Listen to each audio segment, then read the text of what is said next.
Baik, bismillahirrahmanirrahim. Assalamualaikum warahmatullahi wabarakatuh. Waalaikumsalam warahmatullahi wabarakatuh. Waalaikumsalam warahmatullahi wabarakatuh. Alhamdulillahirabbil alamin. Al-wahidil ahad allazi lam yalid wa lam yulad wa lam yakul lahu kufuwan ahad. Asyhadu an la ilaha illallah wahdahu la syarikalah wa asyhadu anna Muhammadan abduhu wa rasuluh la nabiyya ba'dah. Rabbi shrah li sadri wa yassir li amri wahlul 'uqdatam min lisani yafqahul qawli. Amma ba'du. Baik, ini pertemuan kita yang kedua pada mata kuliah advokatur di semester genap pada tahun 2021 ini. Di materi kita yang kedua ini kita akan membahas mengenai sejarah berdirinya advokat atau sejarah terbentuknya organisasi advokat. Kemudian kita juga akan membahas mengenai kedudukan, fungsi, serta kewajiban atau hak seorang advokat.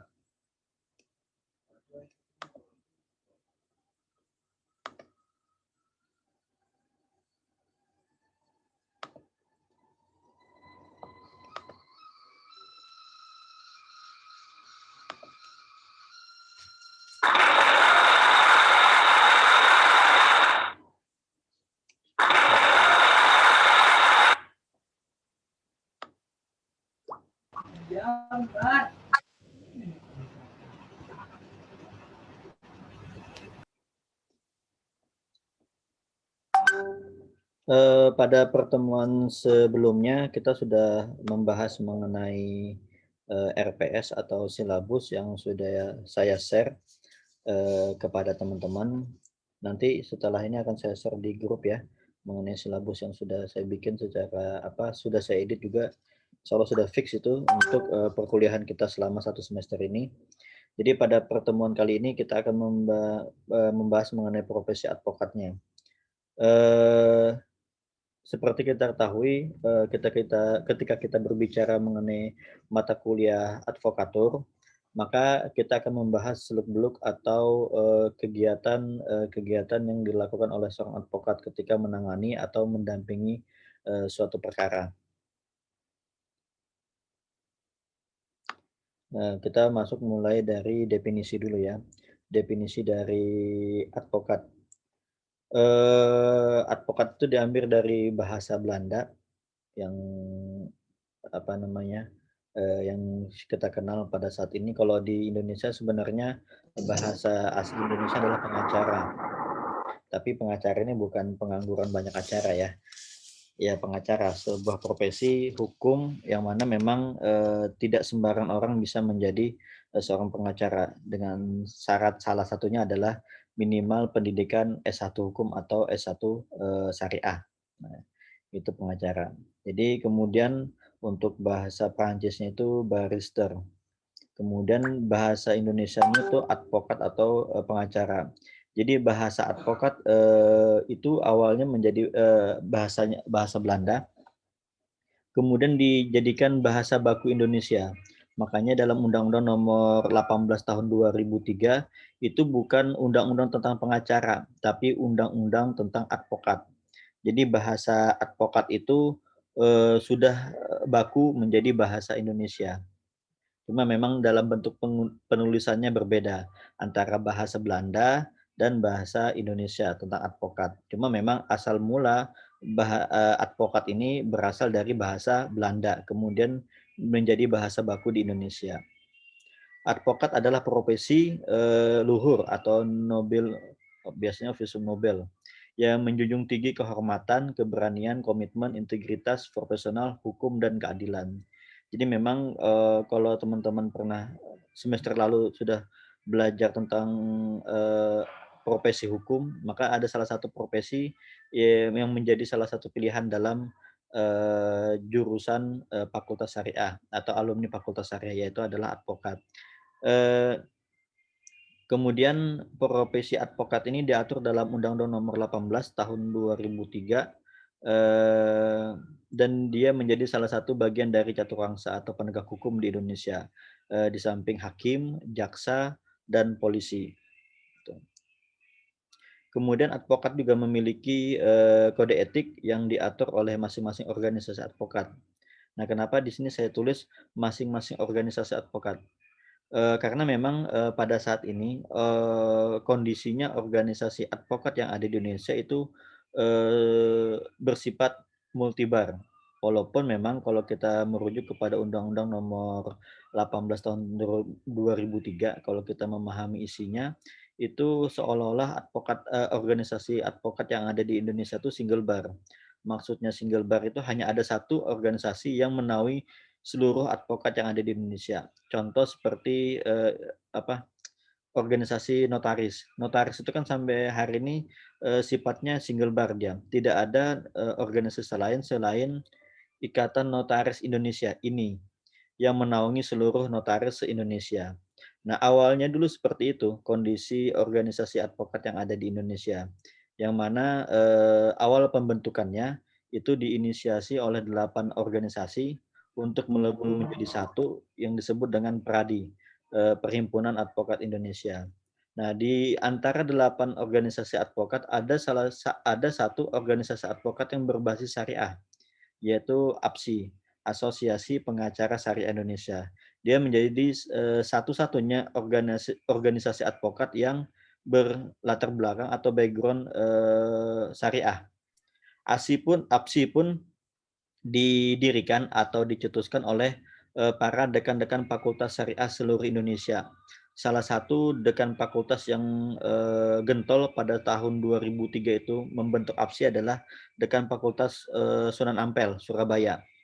Kemudian, didukung oleh, beberapa dekan fakultas, syariah seluruh Indonesia. Walaupun memang sempat ada penolakan dari, beberapa pengacara senior. Salah satunya adalah almarhum Adnan Buyung Nasution.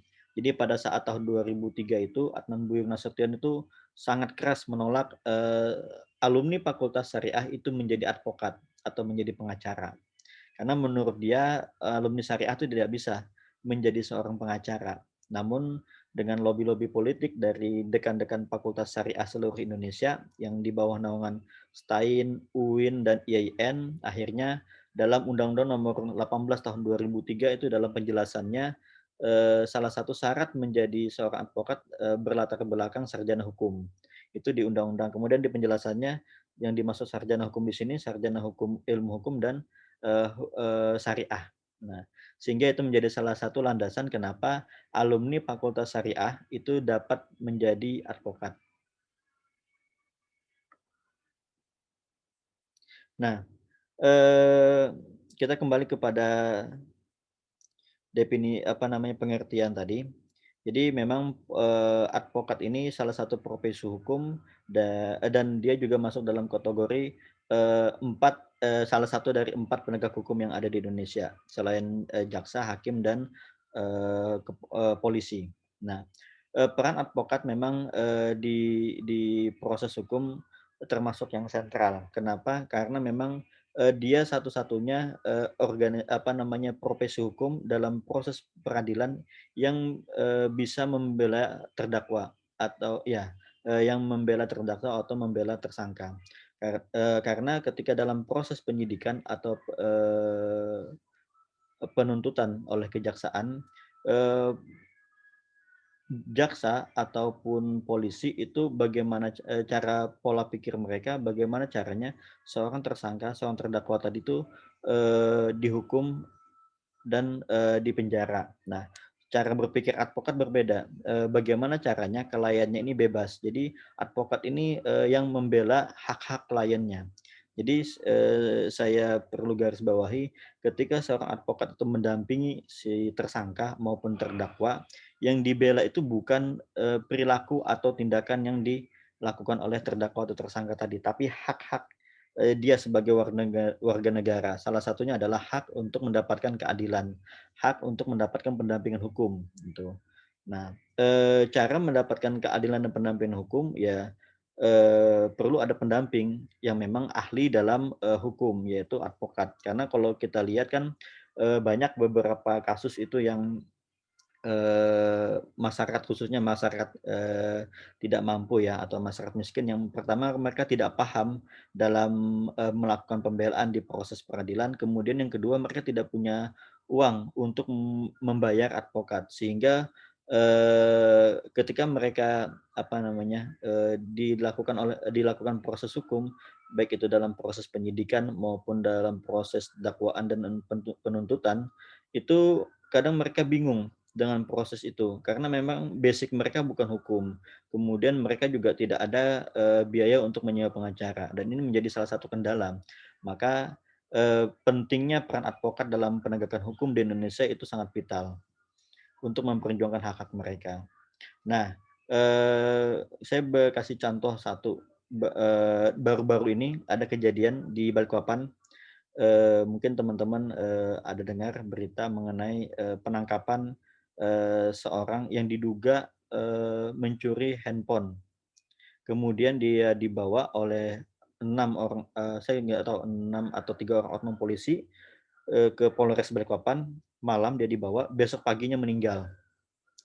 Ketika meninggal itu waktu diselidiki oleh pihak keluarga, ketika mayatnya sudah dikembalikan ke pihak keluarga dari rumah sakit, itu terdapat sayatan-sayatan di tubuh si tersangka tadi yang ditangkap oleh pihak kepolisian. Kemudian masih segar darah itu keluar dari telinganya. Jadi diduga memang ada penganiayaan yang mengakibatkan kematian yang dia lakukan oleh 6 oknum polisi di Polres Balikpapan. Nah, ini menjadi salah satu pembelajaran pentingnya pendampingan seorang advokat dalam pemeriksaan, baik itu di penyidikan maupun di penuntutan. Nah, kenapa? Karena dengan adanya pendampingan tadi, tidak serta-merta seorang penyidik itu boleh melakukan hal-hal seperti itu. Ini lagi dalam proses nih di Balikpapan. 6 polisi itu sudah ditersangkakan dan memang terbukti ternyata mereka melakukan penganiayaan itu. Ya alasan mereka kemarin salah tangkap segala macam. Bahkan sempat 6 oknum polisi ini memberikan santunan kalau tidak salah 30 juta ke pihak keluarga untuk supaya tidak memproses hukum kejadian ini. Cuma tetap kemarin LBH Samarinda kalau tidak salah yang melakukan pendampingan hukum tersebut. Dan ini menjadi isu nasional, akhirnya terbuka luka-luka lama atau berita-berita yang lama yang mana sering sekali penegak hukum kita, khususnya kepolisian, dalam melakukan proses hukum itu menangkap tanpa mengetahui dulu alat bukti apa yang membuat si A ini menjadi tersangka. Kemudian dalam proses menggali informasi terhadap si tersangka tadi melakukan penyiksaan. Tapi tidak pernah terjadi ketika ada pendampingan oleh advokat. Biasanya penyiksaan itu terjadi ketika tidak ada pendampingan. Dan itu memang tidak diperbolehkan. Dalam SOP kepolisian pun tidak boleh melakukan penyiksaan segala macam. Apalagi yang mengakibatkan sampai menghilangkan nyawa seseorang. Nah, hal ini menjadi salah satu fungsi advokat dalam melakukan pendampingan hukum. Kemudian kita masuk kepada sejarah advokat. Ya. Jadi advokat ini sudah ada sejak zaman Romawi, walaupun pada saat itu namanya bukan advokat. Cuma memang ada satu profesi yang tugasnya itu melakukan pembelaan atau melakukan pendampingan hukum terhadap pihak-pihak yang dipersalahkan oleh penegak hukum. Nah, Officium Nobel ini memang sudah ada atau gelar ini diberikan sejak zaman Romawi sampai pada saat ini memang satu-satunya dari 4 penegak hukum itu yang memiliki gelar Officium Nobel adalah profesi advokat, yaitu profesi yang mulia. Ya walaupun kalau kita lihat dalam konteks kekinian gelar profesi yang mulia ini memang sedikit tercoreng. Bahkan tidak sedikit masyarakat kita yang memandang bahwa advokat ini adalah profesi yang apa bahasanya itu profesi hitam lah, profesi tidak baik. Bahkan ada beberapa teman saya itu yang dia ingin sekali menjadi advokat cuma tidak diperbolehkan oleh orang tuanya karena memang orang tuanya tidak mengizinkan dia menjadi advokat. Nah, ini menjadi salah satu tantangan kita atau tantangan kami juga sebagai yang berprofesi di bidang hukum yaitu advokat untuk meyakinkan masyarakat bahwa ini bukan profesi yang hitam atau profesi yang salah sebenarnya. Karena gini, semua profesi itu semuanya baik, tidak ada yang tidak baik. Yang membuat tidak baik adalah oknum yang ada di dalam profesi tersebut. Contoh seperti hakim. Hakim itu profesi yang mulia, bahkan dia digelar sebagai wakil Tuhan untuk memutus perkara di dunia. Tapi kalau kita lihat berapa banyak hakim yang ditangkap oleh KPK, berapa banyak hakim yang ditangkap oleh kepolisian maupun kejaksaan dalam melakukan atau menjalankan profesinya. Terakhir kan kita pernah dengar hakim di PN Balikpapan yang di Balikpapan itu ditangkap oleh polisi. Nah, yang salah nih apakah profesinya atau hakimnya? Jelas hakimnya, karena dalam profesi itu ada kode etik. Di situ mengatur bagaimana tata cara atau bersikap seorang profesi hukum, gitu. Jadi semua profesi itu termasuk profesi advokat adalah profesi yang baik. Cuma memang ada oknum di dalam profesi tersebut yang menyalahgunakan mengatasnamakan profesi. Nah, para advokat pada saat itu mengabdikan kepada masyarakat dan tidak hanya untuk dirinya sendiri, serta berkewajiban untuk menegakkan hak asasi manusia serta menolong orang-orang yang terjebak dengan hukum dan melanggar aturan hukum tanpa mengharap menerima imbalan atau honorium. Jadi pada zaman Romawi itu profesi advokat itu sudah ada, walaupun memang mungkin bisa jadi bukan namanya itu bukan advokat, cuma memang profesi yang melakukan pembelaan terhadap orang-orang yang terjerat atau terjebak dalam proses hukum, itu ada yang melakukan pembelaan. Nah, pada saat itu mereka tidak menerima imbalan ataupun honorium. Tapi memang walaupun mereka tidak menerima imbalan atau honorium, ada feedback yang didapat oleh mereka atau ada imbalan yang mereka dapatkan, yaitu ketenaran. Jadi dengan mereka melakukan pembelaan, kemudian mereka berhasil meyakinkan penegak hukum pada saat itu bahwa si A ini tidak bersalah, mereka akan menjadi tenar. Dan itu menjadi salah satu posisi bergening mereka ketika mereka ingin mendapatkan posisi di kerajaan. Kemudian kita masuk ke zaman Hindia Belanda. Ini pula dikenal dengan di Hindia Belanda dikenal dengan dua sistem peradilan, yaitu pertama peradilan hierarki untuk orang-orang Eropa, kemudian hierarki peradilan untuk orang-orang pribumi atau masyarakat Indonesia. Nah, dalam prakteknya memang dalam proses pembelaan hukum, nah kalau di sini sudah ada bahasa advokat. Jadi awal mula bahasa advokat muncul pada zaman Hindia Belanda untuk wilayah Indonesia ya. Zaman Hindia Belanda sudah ada advokat, yang mana itu dicetuskan oleh Belanda. Jadi pada saat itu ada dua sistem peradilan. Pertama hierarki peradilan untuk orang-orang Eropa, kemudian hierarki peradilan untuk orang-orang Indonesia atau orang-orang pribumi. Cuma yang jadi permasalahan pada saat itu sistem pendampingan hukum atau pembelaan oleh advokat ini lebih cenderung kepada orang-orang Eropa, bukan orang-orang pribumi. Orang-orang pribumi itu dilakukan pendampingan hukum ketika ancaman hukumannya itu hukuman mati atau hukuman seumur hidup.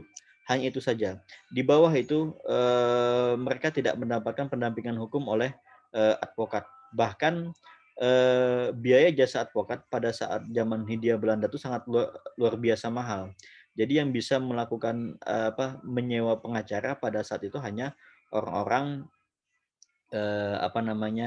pribumi yang memang dia bangsawan yang memiliki harta yang banyak atau kekayaan sehingga dia bisa melakukan pembayaran atau menggunakan jasa advokat untuk melakukan pendampingan. Nah, berbeda dengan orang-orang Eropa, hampir semua proses hukum yang dihadapi oleh orang-orang Eropa yang tinggal di Hindia Belanda pada saat itu didampingi oleh advokat atau pengacara. Nah, ini juga menjadi salah satu persepsi negatif terhadap advokat pada saat itu. Kenapa? Karena advokat itu hanya mau mendampingi orang-orang pribumi yang mendapatkan ancaman hukuman mati atau hukuman seumur hidup. Sedangkan orang yang di bawah itu hukumannya itu tidak mendapatkan. Kalaupun mau tetap didampingi harus membayar biaya yang sangat mahal. Sehingga ada bahasa advokat itu membayar untuk mereka membela untuk mereka yang bayar. Nah, ya sedikit banyak tidak salah sebenarnya karena memang dia profesi yang disewa oleh klien menyewa jasa advokat untuk melakukan pembelaan terhadap dia. Walaupun nanti kita harus bisa garis bawahi yang dibela itu adalah hak-haknya, bukan perilaku yang dia lakukan dalam tindak pidana tersebut. Kemudian masuk kepada zaman kemerdekaan, advokat atau organisasi advokat itu pertama kali berdiri pada tahun 1963. Itu terbentuk yang namanya Persatuan Advokat Indonesia atau PAI. Ini bukan Persatuan Guru Agama Islam, ini bukan. PAI, tanggal 14 Maret 1963 di Jakarta bersamaan dengan diselenggarakannya seminar hukum nasional. Jadi pada saat itu pertama kali, sebelum itu tidak ada organisasi advokat. Advokat itu individu, bahkan ada bahasanya itu bambu pokrol. Pokrol. Nah, pokrol ini adalah salah satu kelompok advokat yang dia itu membela masyarakat pribumi tanpa dibayar. Mereka sebut dengan bambu pokrol bahasanya. Nah, pada tahun 1970 itu terbit Undang-Undang Nomor 14 tahun 1970 tentang Mahkamah Agung. Nah, dalam undang-undang tersebut disebut advokat sebagai penasihat hukum. Nah, ini awal mula legalitas seorang advokat atau penasihat hukum dalam undang-undang. Kemudian berdasarkan itu maka para advokat dan organisasinya ini mendorong atau meminta kepada pemerintah untuk membuat undang-undang khusus untuk advokat. Akhirnya lahirnya Undang-Undang Nomor 18 Tahun 2003 tentang advokat, yang mana setahun setelah undang-undang ini terbit, 8 organisasi advokat yang saya sebutkan tadi, salah satunya adalah APSI, itu melebur menjadi satu dengan mendirikan satu organisasi yang namanya PERADI, Perhimpunan Advokat Indonesia. Itu berjalan sampai tahun 2015. Nah, walaupun memang sebelum itu sudah ada pecahan juga, terbentuk KAI, Kongres Advokat Indonesia, yang mana pengurus PERADI yang tidak sejalan dengan pengurus misalnya si A yang ada di PERADI itu tidak sejalan dengan si pengurus PERADI lainnya, mereka membuat organisasi baru yaitu Kongres Advokat Indonesia. Cuma pada saat tahun 2000 dari 2004 terbentuknya PERADI sampai tahun 2015, yang dapat melakukan penyumpahan atau pengangkatan sumpah di pengadilan tinggi hanya PERADI. Walaupun pada saat tahun 2005 sudah ada KAI, tapi KAI tidak bisa melakukan penyumpahan di pengadilan tinggi. Karena memang pada saat itu sistem yang dianut oleh organisasi advokat adalah single bar, bukan multi bar. Jadi salah satu syarat untuk seorang advokat itu beracara di pengadilan, baik itu pengadilan agama, pengadilan negeri maupun PT UN, itu harus memiliki BAS, berita acara sumpah. Berita acara sumpah itu dikeluarkan oleh pengadilan tinggi setempat di seluruh wilayah Indonesia di tingkat provinsi. BAS ini dikeluarkan tentunya melalui tahapan sebelumnya.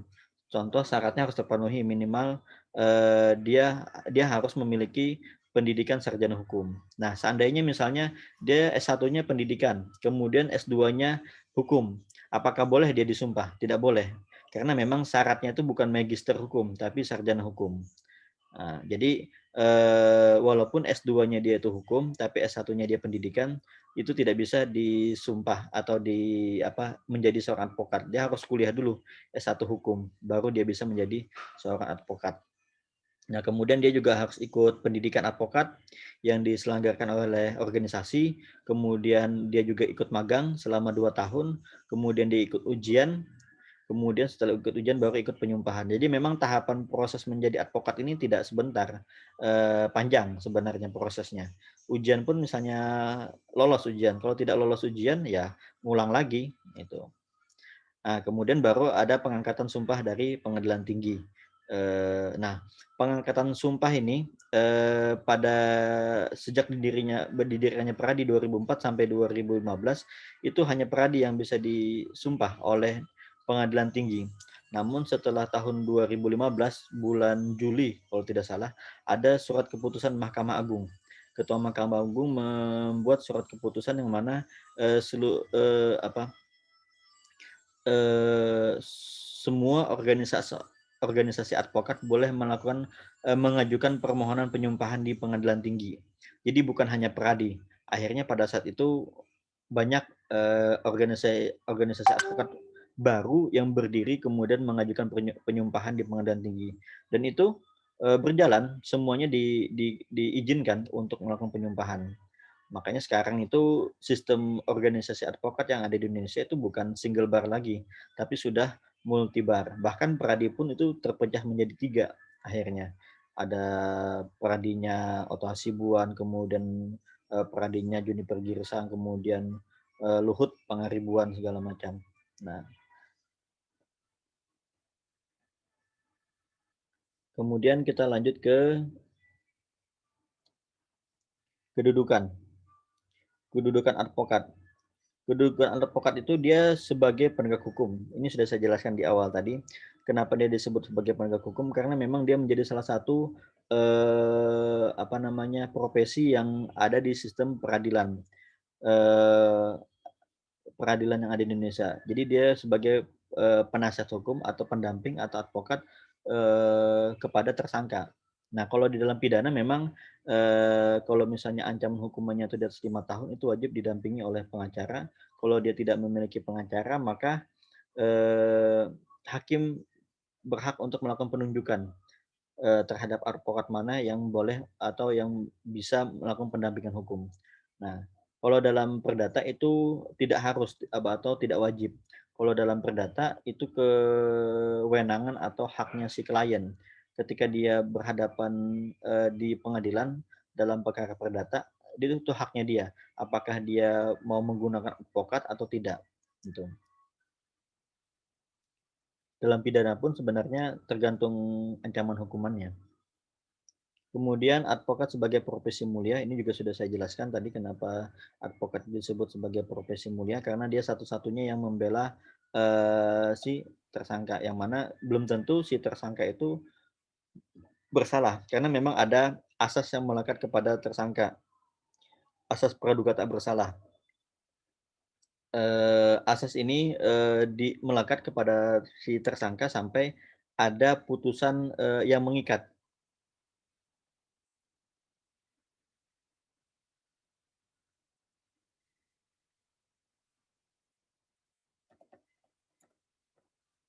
Jadi kalau kita belajar dalam hukum pidana itu ada asas praduga tak bersalah. Orang yang ditersangkakan oleh pihak kepolisian kemudian dia menjadi terdakwa dalam proses persidangan belum tentu dia bersalah sebelum ada putusan yang bersifat tetap atau ingkrah yang menyatakan dia bersalah. Toh seandainya pun misalnya pengadilan negeri menyatakan dia bersalah dan dihukum misalnya 2 tahun karena mencuri ayam misalnya. Nah, itu belum tentu dia bersalah. Kenapa? Karena dia masih ada hak untuk melakukan pembelaan, yaitu mengajukan banding ke pengadilan tinggi melalui pengadilan negeri. Nah, nanti kalau misalnya di pengadilan tinggi pun dia dinyatakan tetap bersalah, dia masih punya hak untuk mengajukan kasasi.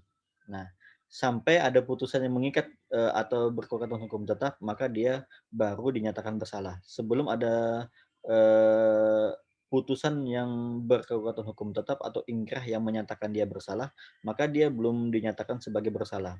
Selama itu pula dia berhak untuk didampingi atau dilakukan pembelaan. Advokat sebagai ahli hukum. Nah, advokat juga menjadi orang ahli dalam bidang hukum karena memang salah satu yang dibidangi oleh advokat dalam profesinya memang dia harus memahami bahkan dia harus memahami semua hukum, baik itu hukum peradilan agama, kemudian pengadilan negeri, PT-UN. Jadi perdata agama, pidana, kemudian PT-UN dia harus memahami. Berbeda dengan hakim. Hakim itu ketika dia sudah diangkat menjadi hakim misalnya di pengadilan agama, dia harus memahami hukum pengadilan agama saja. Tidak ada kewajiban dia untuk memahami hukum pidana, perdata umum maupun PT-UN. Sama seperti polisi dan jaksa.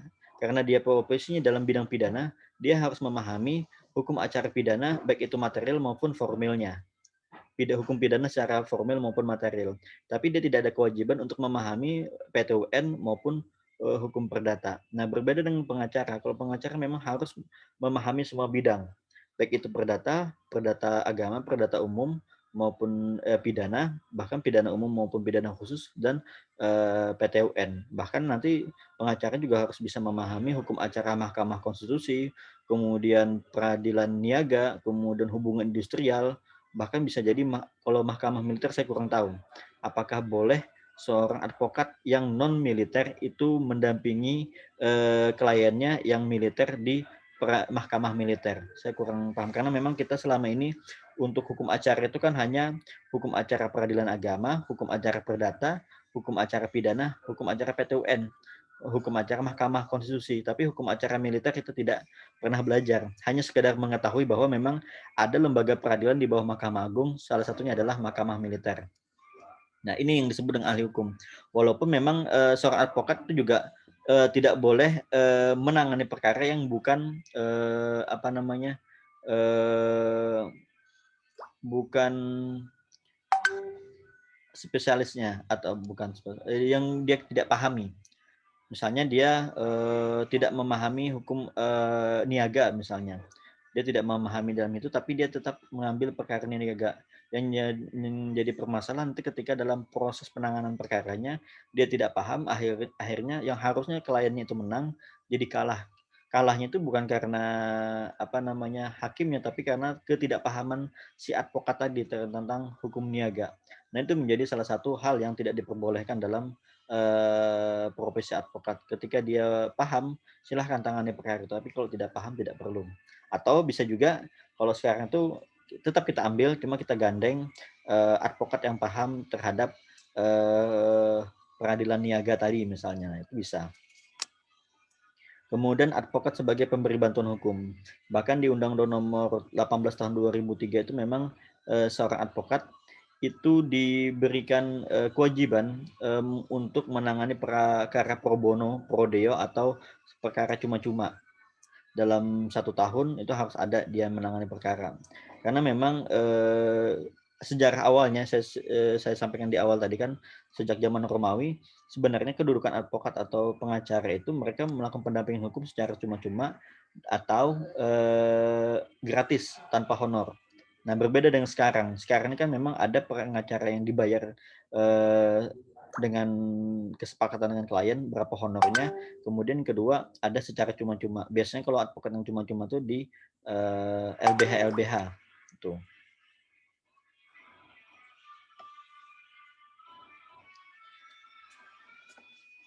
Nah, ini kemudian kita lanjut kepada hak. Sampai di sini ada mau ditanyakan? Kalau memang ada mau didiskusikan silahkan sebelum kita lanjut ke slide selanjutnya.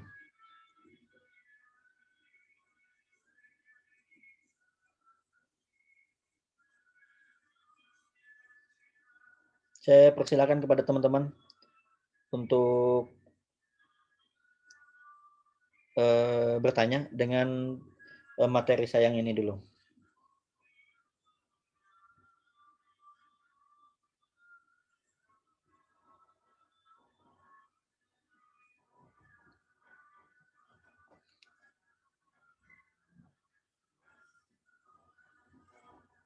Aswin,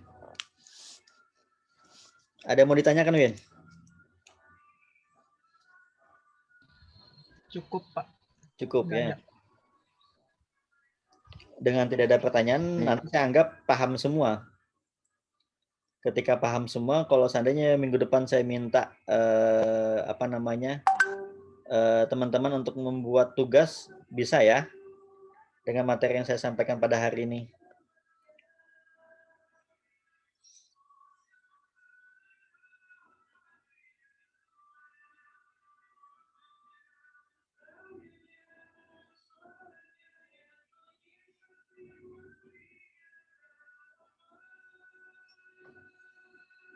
Oh ya, untuk absen bisa saya kirim jam ini atau besok?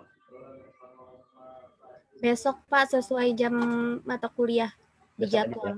Oh ya, ingatkan saya besok ya. Iya, Pak.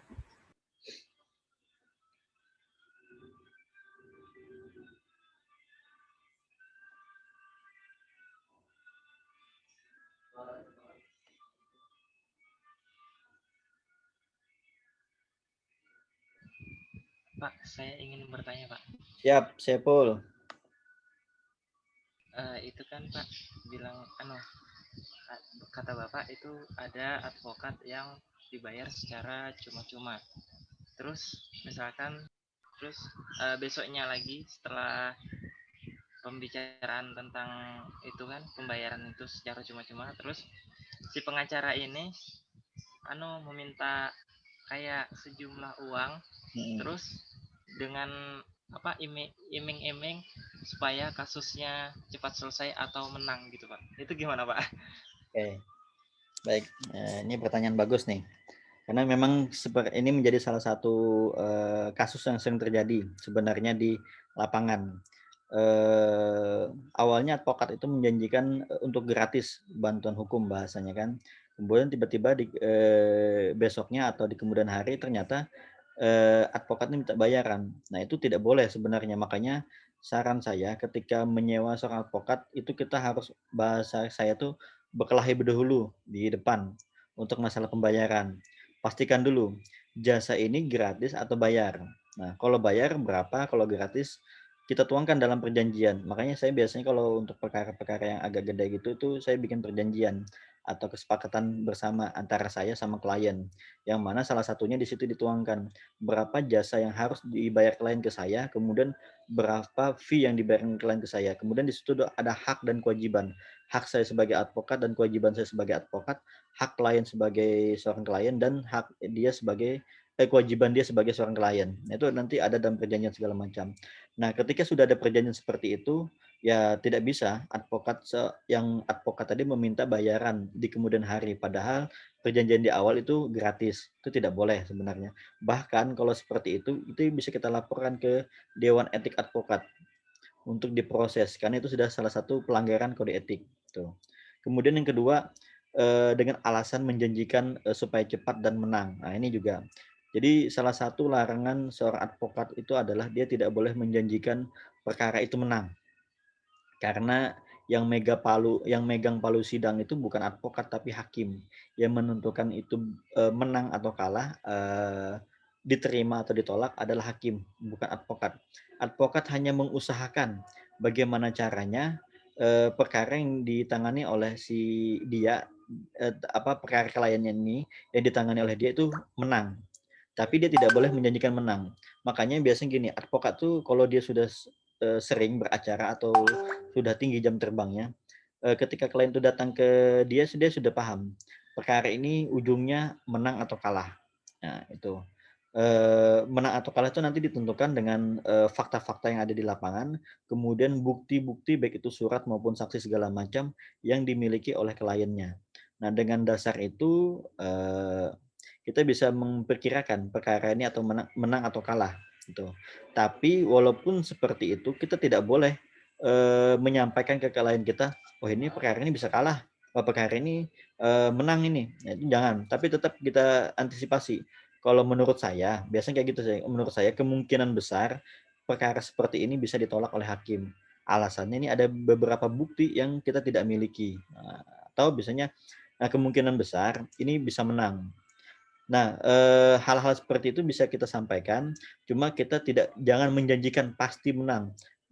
Kita hanya menyampaikan kemungkinan bisa menang. Karena kita tidak tahu, ini analisa awal kita terhadap berkas-berkas yang kita pegang dari klien kita. Kita tidak tahu ternyata si tergugat berkasnya lebih kuat, buktinya lebih bagus, akhirnya yang menang tergugat. Nah, itu kan kita tidak tahu. Makanya tidak boleh menjanjikan kepada klien bahwa perkara ini pasti menang. Kalau terjadi seperti itu termasuk pelanggaran kode etik juga dan bisa dilaporkan ke Dewan Etik.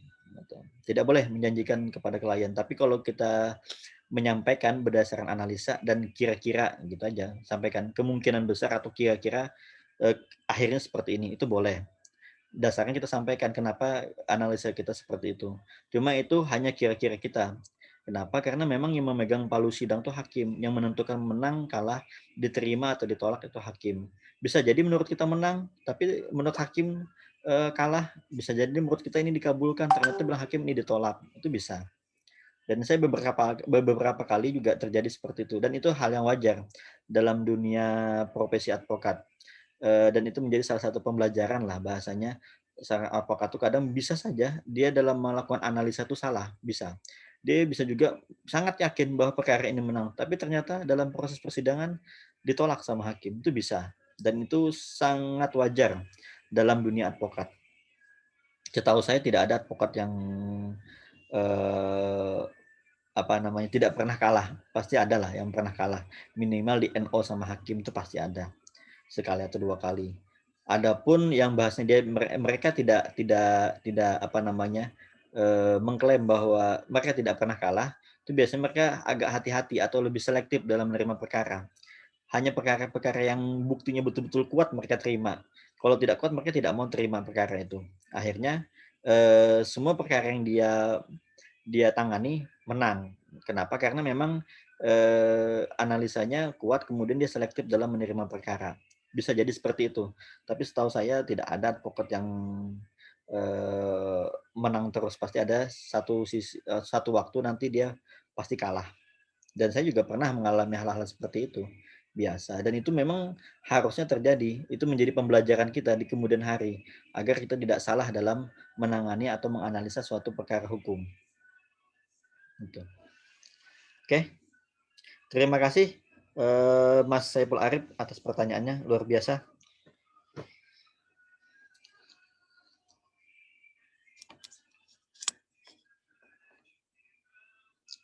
Lanjut. Pak, saya izin bertanya. Siap. Sri Mariati. Iya, Pak. Jadi gini, Pak, kalau misalkan ada advokat menangani salah satu kasus, pas di tengah jalan itu, di tengah-tengah nih persidangan, dia tuh mengundurkan diri. Boleh, Pak? Oke. Seorang advokat menangani sebuah kasus, di tengah jalan dia mengundurkan diri, bolehkah? Oke. Bagus. Oke. Dan ini juga menjadi salah satu hal yang sering terjadi juga. Jadi ada beberapa kasus misalnya antara si klien sama si advokat berbeda pandangan dalam peristiwa hukum tersebut. Boleh untuk memutus kuasa gitu. Baik itu oleh klien ataupun advokatnya. Tapi memang harus berdasarkan kesepakatan bersama. Bahkan sebenarnya kalau klien tuh dia berhak mencabut kuasanya tanpa tanpa izin si advokat tadi gitu. Tapi dengan catatan semua hak-hak dan kewajiban yang dibebankan ke klien itu harus sudah dipenuhi gitu. Jadi kan memang ada hak-hak kewajiban, misalnya ada dalam perjanjian itu si klien ini punya kewajiban untuk membayar fee atau honorum advokat setelah pembuktian. Nah, ini proses pembuktian sudah selesai, kemudian tiba-tiba si klien ini mencabut kuasa. Nah, tapi itu wajib menyelesaikan dulu kewajiban si klien tadi. Klien tadi wajib menyelesaikan kewajibannya. Kenapa? Karena perjanjiannya pembuktian itu wajib melakukan pembayaran pelunasan honorium misalnya. Nah, tapi ternyata setelah pembuktian si klien tidak menjalankan itu. Nah, itu memang bisa terjadi, bahkan advokat pun boleh mundur dari kasus tersebut karena memang berbeda pandangan atau berbeda visi misi dalam menangani perkara tersebut antara dia dengan si klien. Itu kan terjadi misalnya dalam kasus Setia Novanto. Nah, Setia Novanto itu kan beberapa kali ganti advokat. Terakhir kan si Fredrik itu. Nah, kemudian habis Fredrik itu saya ingat si siapa kemarin. Itu kan terjadi pemutusan hubungan antara advokat dan klien karena berbeda pandangan dalam menangani atau menganalisa perkara tersebut. Si klien pandangan seperti ini, maunya seperti ini. Advokat pandangan seperti ini, maunya seperti ini. Mereka berbeda. Ya boleh gitu. Jadi masalah yang penting ada kesepakatan, kemudian hak dan kewajiban masing-masing sudah terlaksanakan.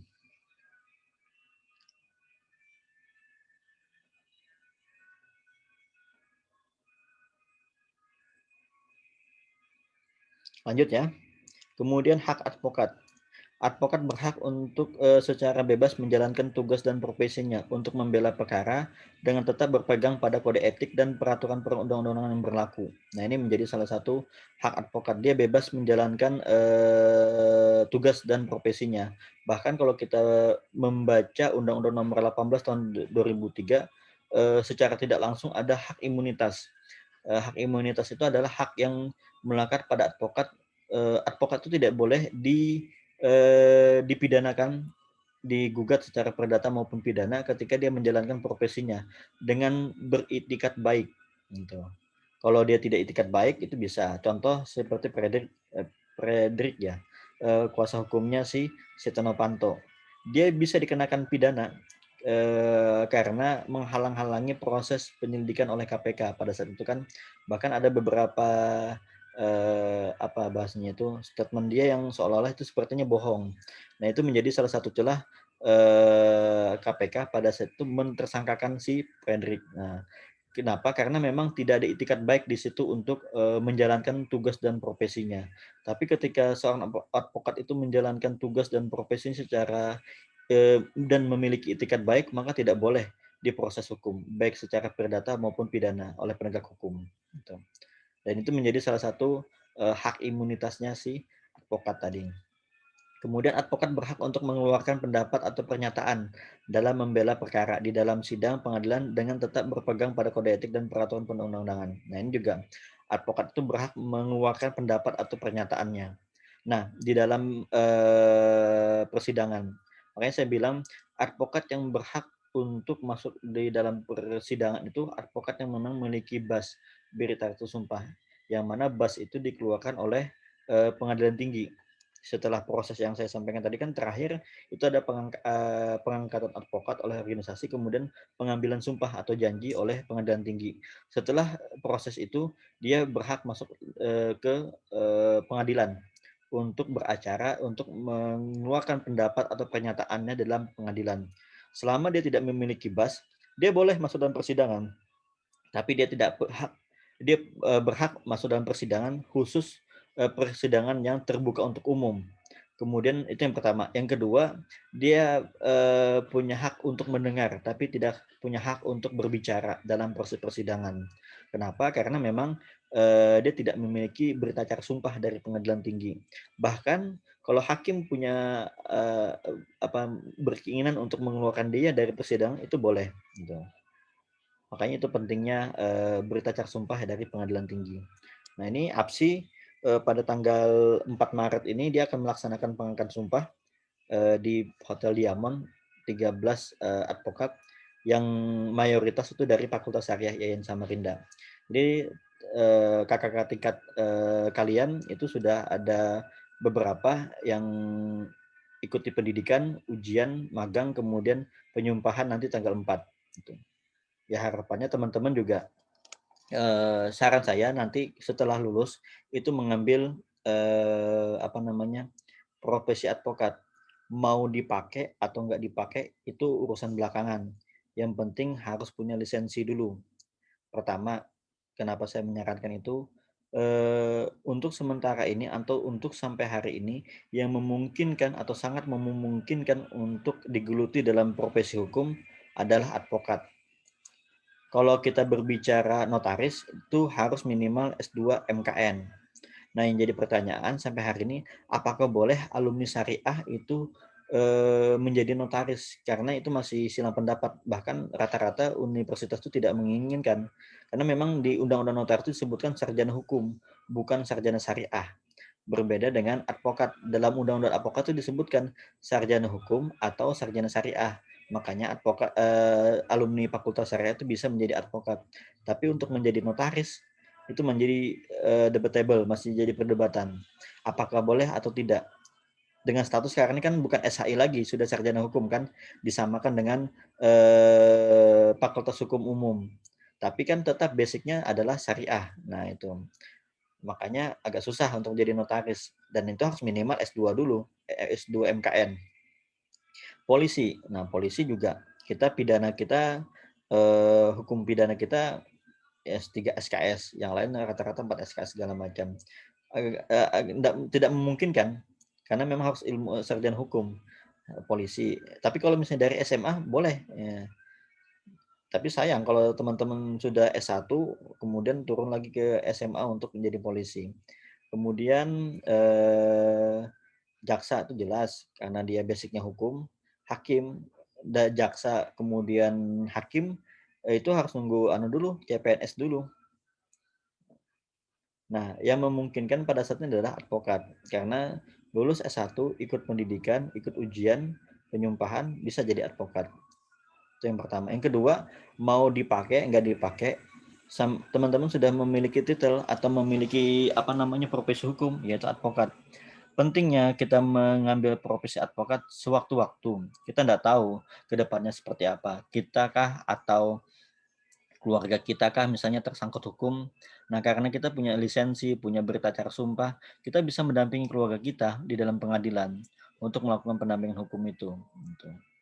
Makanya saran saya untuk profesi yang memungkinkan pada saat ini adalah advokat. Dan itu juga yang menjadikan kenapa Fakultas Syariah mengangkat satu mata kuliah yang khusus untuk berbicara tentang advokat.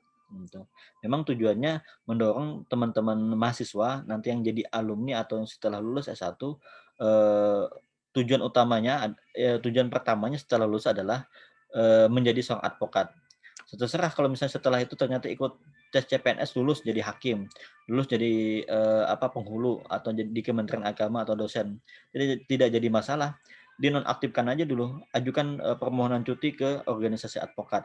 Nanti setelah pensiun ambil lagi, karena banyak loh teman-teman yang jaksa, kemudian hakim, kemudian PNS-PNS yang mereka itu setelah pensiun atau masa jabatan mereka sudah habis, maka mereka ujung-ujungnya menjadi advokat. Karena advokat itu tidak ada batasan usia pensiunnya, sampai mati dia. Kemudian advokat berhak memperoleh informasi, data, dokumen lainnya baik dari internal maupun pemerintah pihak lainnya yang berkaitan dengan kepentingan perkara. Advokat berhak menerima honorium atau jasa. Nah, ini nanti biasanya tertuang dalam kuasa. Jadi bahasa kuasa itu si A menguasakan kepada si B seorang advokat untuk menangani perkaranya. Nah, di situ nanti disebutkan biasanya isi kuasa itu berhak untuk berhadapan dengan instansi swasta maupun pemerintah, berhak mendapatkan data dokumen segala macam yang berkaitan dengan perkara si kliennya. Kemudian advokat berhak untuk menerima honorium atau jasa hukum. Dan ini diatur dalam Undang-Undang Nomor 18 Tahun 2003. Sebelum undang-undang ini tidak diatur masalah honorium. Nah, setelah ada Undang-Undang Nomor 18 Tahun 2003, itu disebutkan advokat itu berhak untuk menerima honorium atau jasa. Dan itu menjadi dasar legalitas kenapa ketika seorang klien itu menyewa advokat itu ada bayaran atau ada honorium yang harus dibayarkan oleh klien ke advokat. Kalau saya biasanya tuh kalau misalnya berbicara masalah objek itu ada dua. Pertama adalah honorium untuk jasa saya sebagai advokat, kemudian ada success fee. Success fee itu dibayarkan oleh klien ketika perkara itu menang. Itu biasanya persentase. Misalnya dia punya dia dapat dari gugatan itu menang dapat misalnya 10M. Nah, success fee-nya itu nanti kita minta misalnya 10%, 15% atau 10% dari yang dia dapat. Tapi itu dibayar setelah proses itu selesai dan memang menang. Tapi kalau misalnya kalah biasanya tidak saya terapkan success fee. Kalau ketika kalah maka kita tidak mendapatkan success fee. Yang pasti itu honorium, jasa. Bahkan nanti ada beberapa perkara, misalnya saya dapat perkara di luar daerah, di luar Samarinda, ada jasa biaya transportasi, jasa akomodasi. Itu berbeda dengan jasa profesi. Jasa profesi itu jasa saya sebagai advokat, jasa transportasi atau jasa akomodasi itu jasa perjalanan saya. Dan itu dibayar setiap saya misalnya ke pengadilan di mana saya bersidang, misalnya ke Balikpapan, Bontang atau kemana, nah itu dibayar setiap proses itu. Sedangkan jasa profesi tadi dibayar di awal ketika dia menggunakan jasa saya. Bahkan sistemnya itu bisa dibagi dua, di awal dan di akhir. Setelah di awal sebagai DP, kemudian di akhir nanti setelah putusan. Nah kalau kayak gitu saya biasanya menggunakan persentase 70% di awal pembayarannya, 30% di akhir. Dan ini legal karena memang sudah diatur dalam Undang-Undang Nomor 18 Tahun 2003 tentang advokat. Nah, berbeda sebelum ada undang-undang ini itu tidak diatur masalah honorium. Dan honorium ini pun tidak ada aturannya berapa sih standar advokat itu dibayar, itu tidak ada. Itu berdasarkan kesepakatan antara klien dengan si advokat tadi.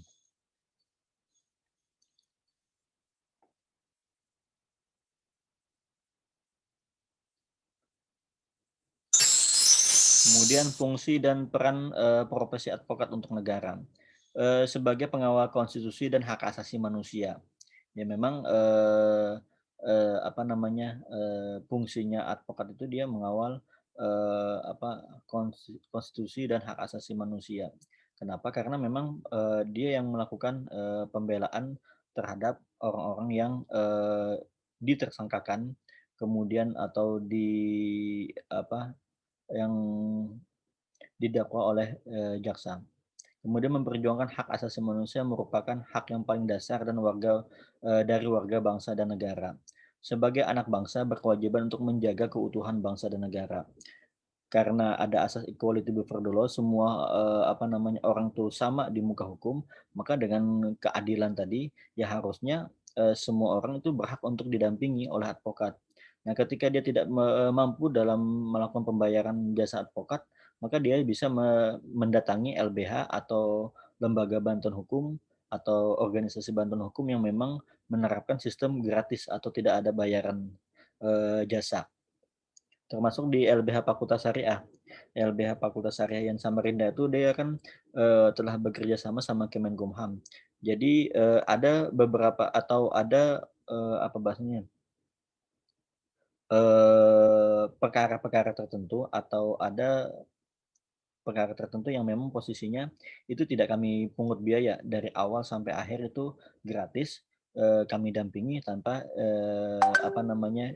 biaya dikeluarkan oleh si klien tadi.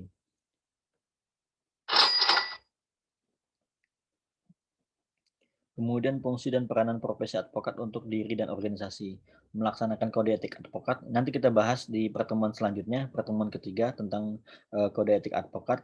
Kemudian memegang teguh sumpah advokat, menjunjung tinggi idealisme, kebenaran, dan keadilan, menjaga kemandirian, kebebasan, derajat, dan martabat advokat, meningkatkan mutu pelayanan, menjaga persatuan dan kesatuan advokat. Nah, ini yang mana memang dari 6 item ini ada beberapa item yang disalahgunakan oleh oknum yang ada di advokat yang bahasanya itu ditangkap karena melakukan suap terhadap hakim, jaksa, polisi segala macam. Nah, itu akhirnya dia tidak menjalankan fungsi dan peranan dia sebagai profesi advokat secara baik dan benar. Kemudian fungsi dan peranan advokat untuk masyarakat, memberikan pelayanan hukum kepada masyarakat, membantu menyelesaikan persoalan yang terjadi di masyarakat, kemudian memberikan bantuan hukum kepada masyarakat, membela kepentingan klien dan mewakili klien di muka pengadilan dan meningkatkan mutu pelayanan. Nah, ini yang sudah saya sampaikan di awal tadi, bagaimana seorang advokat itu mendampingi klien. Makanya saya ingat kata-katanya Hotman Paris itu, silahkan kau caci maki, silahkan kau hina-hina seorang advokat, tapi nanti di kemudian hari jika kau atau keluargamu yang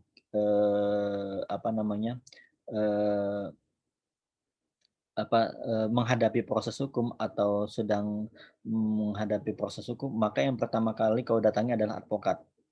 Kenapa advokat yang pertama kali didatangi? Karena memang dia satu-satunya yang akan membela kita. Nah, itu.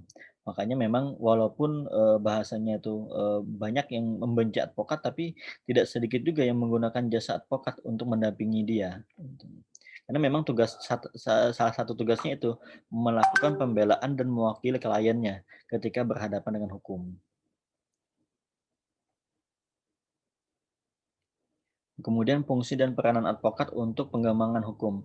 Menemukan hukum jadi bukan hanya tugas hakim melalui penggunaan dalil-dalil hukum dalam beracara di pengadilan. Jadi advokat pun mempunyai peranan untuk pengembangan hukum. Jadi tidak sedikit putusan-putusan hakim yang bahkan menjadi jurisprudensi di Indonesia itu awal mulanya dari advokat bukan dari hakim. Kenapa? Karena memang hakim itu kan sifatnya pasif, khususnya dalam perdata. Mereka hanya menerima perkara ketika ada perkara itu yang diajukan ke pengadilan. Nah, awal mula perkara itu masuk kan pasti berdasarkan gugatan yang dimasukkan oleh advokat. Ada beberapa jurisprudensi dan itu menjadi pegangan hakim setelahnya dan menjadi dasar hukum beberapa hakim di lembaga peradilan untuk menjadi aturan. Contoh misalnya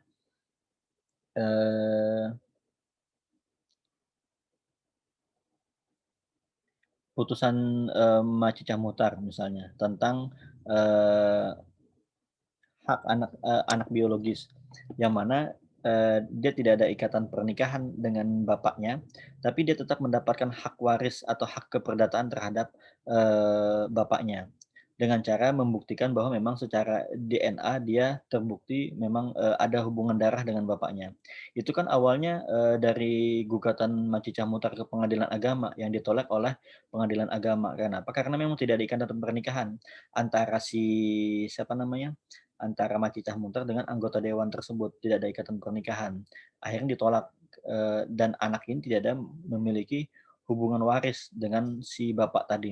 Kemudian, Undang-Undang Nomor 1 Tahun 74 itu digugat oleh Macicah Mutar ke Mahkamah Konstitusi, dan putusan Mahkamah Konstitusi itu menyatakan anak, biologis itu memiliki, hak keperdataan dengan bapaknya selama bisa dibuktikan dengan tes DNA. Nah, ini menjadi salah satu dasar hukum, dan ini kan awal mulai muncul dari, advokat tadi. Kemudian melakukan penelitian-penelitian hukum yang bermanfaat bagi pengembangan hukum, menyumbang pengetahuan dan ide-ide hukum yang bermanfaat bagi pengembangan hukum. Jadi memang tidak sedikit, advokat-advokat senior itu yang sudah dokter, bahkan ada beberapa advokat yang guru besar, profesor mereka, karena melakukan, penelitian dan, jasa, dia di bidang akademisi.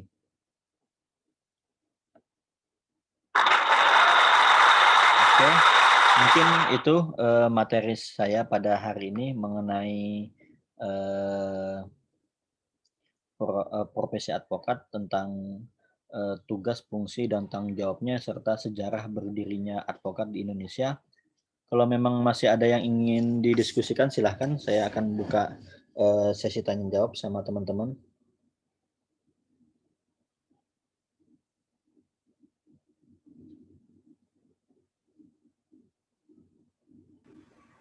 Saya mau bertanya, Pak. Ya, silakan. Dalam proses pengadilan itu, Pak, apakah ada batasan jumlah advokat yang mendampingi suatu perkara? Oke. Siapa tadi yang nanya nih? Mila, ya? Pak. Mila.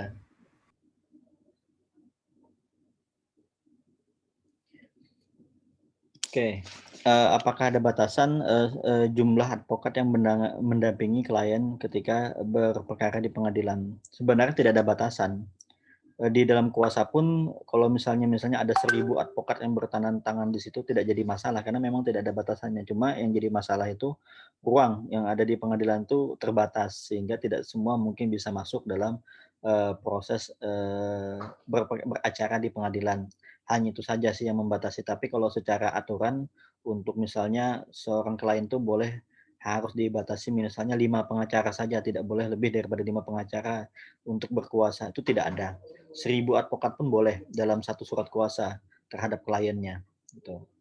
Tapi kalau misalnya untuk, di proses pengadilannya, bisa jadi sebenarnya ruangan yang terbatas untuk itu. Makanya paling ada 3 atau 5 pengacara saja yang bisa duduk di, kursi pengacara atau penasihat hukum untuk mendampingi, gitu. Sisanya ya di belakang aja. Tidak ada batasan.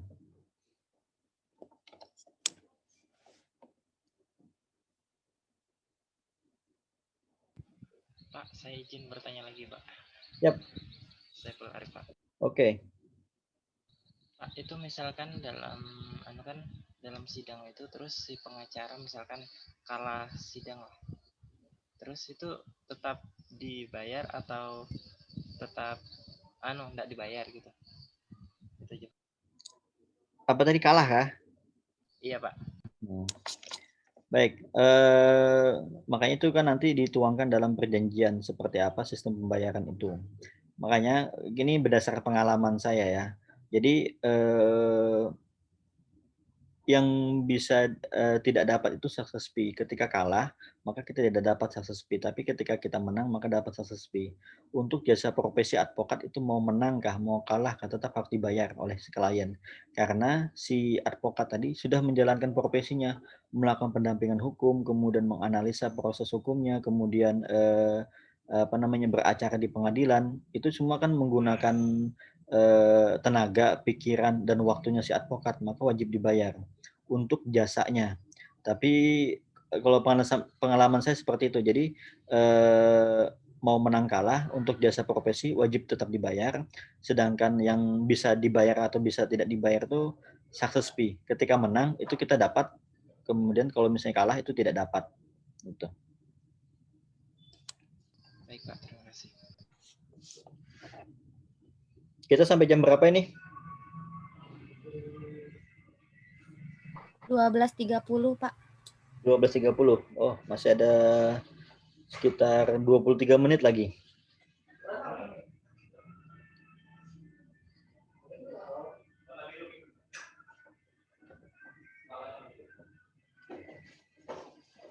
Silahkan, ada yang ingin bertanya. Atau saya nanya nih, biar apa namanya aktif semua ini. Bapak, saya izin bertanya. Oh iya, siap.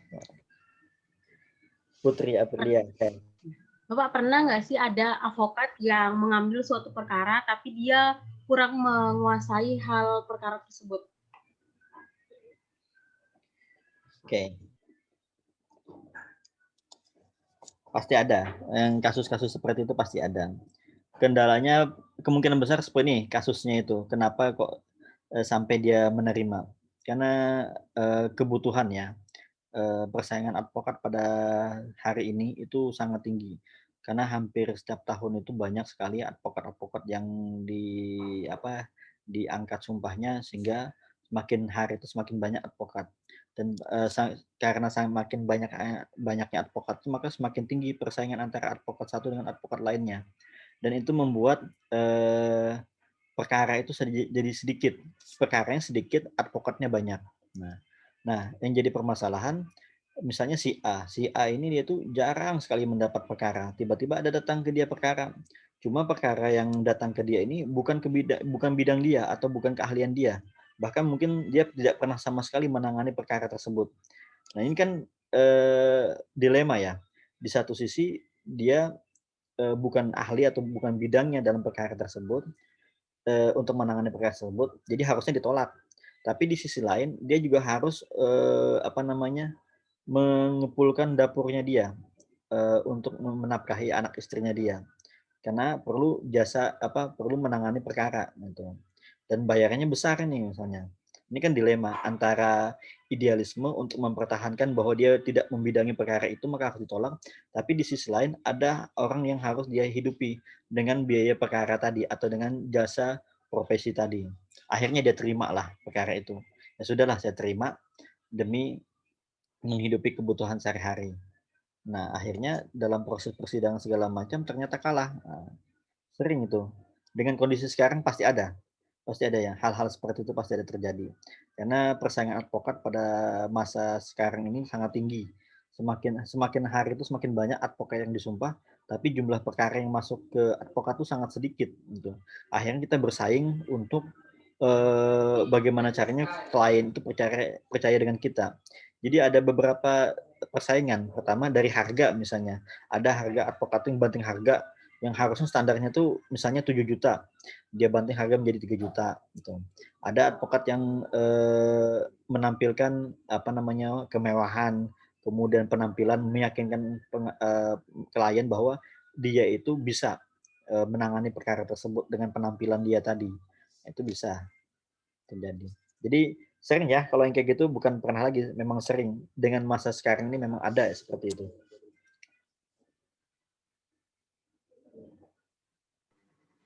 Bapak, Alicia? saya mau tanya Pak. Ya. Kan misalnya gini nih, seorang pengacara itu punya klien tersangka pembunuhan. Nah, itu tuh kan misalnya nih, keamanan dari si klien ini tuh tanggung jawab pengacaranya juga Kak Pak. Kayak misalnya dia tuh melindungi klien ini dari serangan keluarga korban misalnya gitu Pak. Ya, baik. Sebenarnya kan memang perlindungan hukum itu kan negara yang melindungi, bukan advokat. Ketika seorang tersangka itu tidak boleh dilakukan sewenang-wenangnya dia, atau oleh pihak keluarga korban. Ada penegak hukum karena sudah ditangkap atau sudah ditangani oleh pihak kepolisian, maka kepolisian tuh wajib menjaga fisik maupun psikis si tersangka tadi di dalam penjara. Makanya penjara itu sebenarnya bukan hanya tempat memenjarakan dia, tapi tempat mengamankan supaya tidak diamuk oleh pihak keluarga korban misalnya. Itu tugasnya polisi. Walaupun advokat juga memiliki tugas untuk menjaga bagaimana cara kliennya itu aman. Tetap memang ada tugas si advokat, cuma memang ketika sudah ditangani oleh pihak kepolisian, maka itu menjadi kewenangan kepolisian menjaga si tersangka tadi, menjaga klien kita. Bahkan ketika misalnya di satu sisi dia menjadi tersangka, tapi di sisi lain dia menjadi saksi dengan kasus yang lain, dia bisa melakukan perlindungan untuk melaporkan ke perlindungan saksi dan korban, yang mana misalnya ada kasus besar, kalau dia bersaksi di perkara tersebut dia akan diancam atau akan dibunuh, maka dia bisa mengajukan permohonan untuk melakukan dilindungi oleh lembaga perlindungan saksi dan korban. Tapi yang saya sampaikan tadi, ketika dia sudah di tangan kepolisian, maka ada kewajiban kepolisian menjaga si tersangka tadi sampai tersangka tersebut diadili di persidangan. Gitu. Itu kewajiban kepolisian. Pak, saya mau bertanya. Siapa? Syahrun Syah, lain? Mohon izin bertanya, Pak. Ya. Begini, Pak. Lalu bagaimana ketika klien kita sepertinya kasus pencurian atau narkoba begitu, Pak? Lalu di penjara itu dipukul-pukul oleh polisi, kan banyaklah kejadian hal seperti ini. Bagaimana peran kita sebagai advokat untuk melindungi klien kita yang tadi dipukul oleh aparat? Nah, kalau kejadian seperti itu kita bisa melakukan perlindungan hukum dengan melaporkan oknum polisi tersebut ke Propam. Jadi kita laporkan saja mereka. Tapi setahu saya ketika sudah ada pendampingan dari advokat, pihak kepolisian itu tidak berani macam-macam dengan si tersangka tersebut. Oh ya paling nendang, mukul gitu aja. Tapi kalau sampai yang menyiksa sampai luka-luka tuh enggak, biasanya enggak berani mereka. Karena si klien pasti ngomong sama kita gitu. Nah, kalau betul tetap terjadi hal seperti itu, kita bisa melakukan proses hukum. Kita laporkan saja oknum polisi tersebut ke Propam, biar dia diproses. Karena itu bukan SOP yang diperbolehkan. Jadi walaupun dia polisi, walaupun dia penegak hukum, dia tidak boleh melakukan penganiayaan atau kekerasan terhadap tersangka.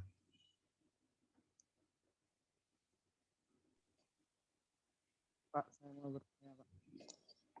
Ya, Rizal. Nah, menurut Bapak nih ya, apakah boleh gitu seorang advokat tuh ketika mempunyai klien, terus dia tuh kayak membela gitu Pak, membela kliennya, tapi itu dia tuh sudah yakin kalau si kliennya tuh memang bersalah gitu. Tapi dia tetap bela gitu nah Pak. Terus yang kedua tuh, salah nggak kalau misalnya seorang advokat tuh kayak membela kayak memang kayak koruptor gitu Pak, yang memang sudah pasti bersalah banget gitu, nah itu tuh salah. Tapi dia tuh kayak ada tuntutan kayak harus disewa gitu Pak, dibayar gitu. Oke, baik. Ini yang saya jelaskan di awal tadi ya. Jadi memang yang dibela advokat itu bukan perilaku si tersangka tadi, tapi hak dan kewajibannya dia sebagai warga negara. Dia berhak untuk mendapat keadilan dalam proses hukum. Dia berhak untuk tidak diintimidasi dalam memberikan keterangan segala macam. Nah, salah satu caranya itu harus ada pendampingan dari advokat. Jadi yang kita bela itu bukan perilakunya dia. Toh seandainya pun nanti dalam fakta persidangan atau dalam fakta hukumnya itu ternyata sebenarnya dia bukan bukan pelaku utama, maka kita gunakan pasal yang dia itu turut serta bukan pelaku utama, itu bisa. Jadi posisinya kan ada pembunuhan itu misalnya pelaku utama dan turut serta melakukan pembunuhan. Nah, turut serta dengan pelaku utama itu berbeda pasal hukumannya. Nah, ketika misalnya takutnya ada oknum polisi atau jaksa yang mengenakan dia sebagai pelaku utama. Nah, itu tugas kita untuk meluruskan dalam proses hukum bahwa si A ini bukan pelaku utama, dia hanya turut serta. Atau misalnya dalam kasus narkoba, dia bukan pengedar, dia hanya pengguna. Antara pengguna dan pengedar itu beda hukumannya. Bahkan kalau pengguna itu bisa jadi dia tidak dihukum, hanya direhabilitasi. Nah, jadi yang kita proses hukum itu hak-haknya dia sebagai warga negara, kemudian proses hukum yang berkeadilan. Gitu. Kalau memang betul dia itu adalah pengguna, maka jangan dikenakan pasal pengedar atau bandar ke dia, gitu. Nah, karena pasal bandar atau pengedar itu lebih berat daripada pasal pengguna. Nah, itu yang kita luruskan dalam proses persidangan. Toh seandainya misalnya dia tidak didampingi oleh pengacara, nanti dalam persidangan dia bingung, dia iya-iya aja. Yang harusnya itu dia dihukum cuma 1 tahun menjadi 5 tahun misalnya. Ya, yang kasihan dia juga kan. Nah, itu yang saya maksud. Yang kita bela itu bukan perilakunya, tapi pertama adalah hak dia sebagai warga negara, kemudian keadilan yang ada di diri dia. Mana yang bisa diperjuangkan, atau kita menganalisa ini betul enggak proses hukumnya. Nah, itu yang kita bela. Kalau memang ternyata salah proses hukumnya, maka kita harus memperjuangkan bagaimana caranya pengadilan itu memutus bahwa dia adalah pengguna, bukan pengedar. Karena banyak itu kejadian kayak gitu, yang harusnya dia tuh pengguna saja, cuma karena cari kambing hitam supaya pengedar ini lepas, akhirnya dia dijadikan pengedar. Pasalnya pasal pengedar dia kenakan, padahal dia hanya pengguna. Bahkan yang digunakan pun 0 gram, 0, berapa gram saja. Nah, itu kan menjadi apa namanya, peristiwa yang sangat miris ketika seorang warga negara yang harusnya dia itu dikenakan pasal pengguna tapi dikenakan pasal pengedar. Dan itu sering terjadi di dunia hukum kita di Indonesia. Dan itu perannya advokat. Gitu. Jadi bahasanya tuh, dan bahkan gini, tadi sudah saya sampaikan, tersangka itu melekat asas praduga tak bersalah atau presumption of innocent, yang mana si orang tersangka itu belum bisa dikatakan bersalah sebelum ada putusan yang mengikat atau putusan yang berkekuatan hukum tetap atau ingkrah terhadap dirinya. Jadi sebelum ada putusan itu, maka dia tidak bisa dikatakan bersalah walaupun statusnya tersangka gitu. Makanya perlu adanya proses pengadilan.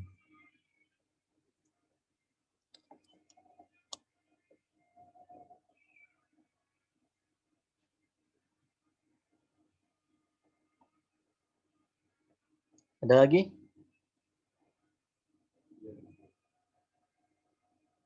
Atau cukup?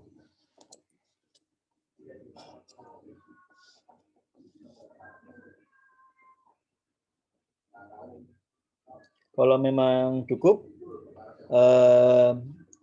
kalau tidak ada pertanyaan lagi, maka kita cukupkan sampai di sini perkuliahan kita pada siang hari ini. Minggu depan itu materi kita yang ketiga. Kalau memang tidak memberatkan kepada teman-teman, ini nanti coba didiskusikan aja Kosma sama teman-temannya, apakah masih menggunakan Zoom atau tidak. Kalau saya lebih senang menggunakan Zoom, tapi kalau seandainya teman-teman itu keberatan dengan menggunakan Zoom, maka minggu depan saya akan menggunakan grup WA untuk diskusi kita minggu depan. Dan untuk sementara belum ada tugas ya dari saya.